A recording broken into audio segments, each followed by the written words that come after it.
பிரம்ம உற்சவமாக மகோற்சவம் நடைபெற்றது.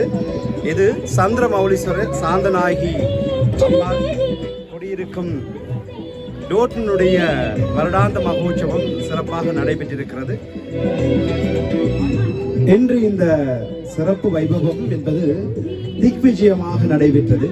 இதை இந்த பிரம்ம முகூர்த்தத்தினுடைய இன்றைய நாள் ஆரோகணம் என்று சமஸ்கிருதத்திலே அல்லது வடமொழியிலே சொல்லப்படுகின்ற அந்த உயர்ந்து செல்லுகின்ற வழிபாட்டின் உச்சமாக உள்ள ரதபவனி.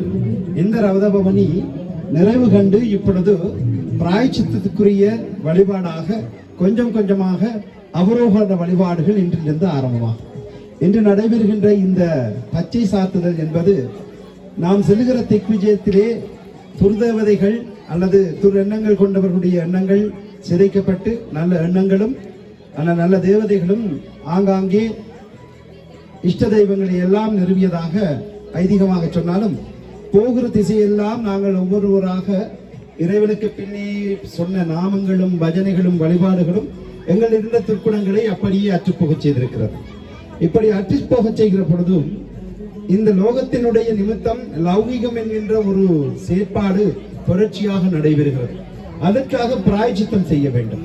அப்படி பிராயச்சித்தம் செய்வதற்கு ஏதுவானதாக இந்த பச்சை சாத்துதலை ஒரு அடையாளமாக கொள்ளுகிறார்கள். பச்சை என்பது இந்த உலகத்திற்கு கிடைக்கப்பெற்ற வரப்பிரசாதம். அதன் மூலமாக இந்த மரங்களும் செடிகளும் கொடிகளும் அவை பச்சை பசேலென இருந்து இன்பகரமான உணவாக இந்த பழங்களை தந்திருக்கிறது. இந்த பழத்தை அர்த்தப்படுத்துவதற்காக நம்முடைய முன்னோர்கள் இந்த தாயை சுற்றி வந்தால் உலகத்தை சுற்றி வந்ததற்கு சமம் என்ற ஒரு கதையை சொல்லி பிள்ளையாருக்கு பலம் கொடுக்கின்ற மூதாருடைய கதையினை இதிகாசத்திலே சொல்லியிருக்கிறார். உண்மையிலேயே ஞான வடிவாக இருக்கக்கூடிய சிவபெருமானுடைய நெற்றியிலே இருந்து தோன்றிய இந்த அண்ணாமலை பாடல் போகிற பொழுது சொல்வார்கள், அண்ணாமலை என்கின்ற மலையிலே ஜோதியாக தோன்றிய முருகப்பெருமான் சொன்னது இந்த பழம் எமக்கு மனித குலத்துக்குரியது என்று. அந்த மனித குலத்துக்குரியது என்று சொல்ல பொழுது சான்றோர்கள் இல்லை இது மிருகங்களுக்குரியது என்று சொல்லி சொல்லுகிறார். இதை கிறிஸ்தவ மதத்திலே முன்னவர்கள் இந்த சாத்தானுடைய கதை என்று சொல்லி அதை ஏவாள் உண்டதாக சொல்லுகிறார்கள்.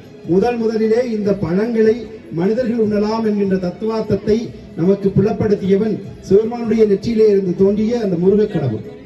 அதற்கு பிறகு இந்த மனித குலம் இந்த பழங்களையும் பட்சணங்களையும் சாப்பிட்டு அதன் மூலமாக உணவே மருந்தே உணவு என்கின்ற தத்துவத்தை புரிந்து கொண்டார்.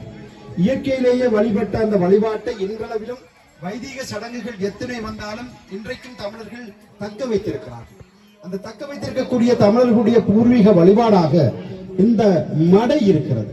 இந்த மடையினை பொங்கி மடை பரவி பூமாலை புனைந்தேத்து எங்கள் பெருமானை வழிபடுகிற இயற்கை வழிபாட்டுக்குரியது.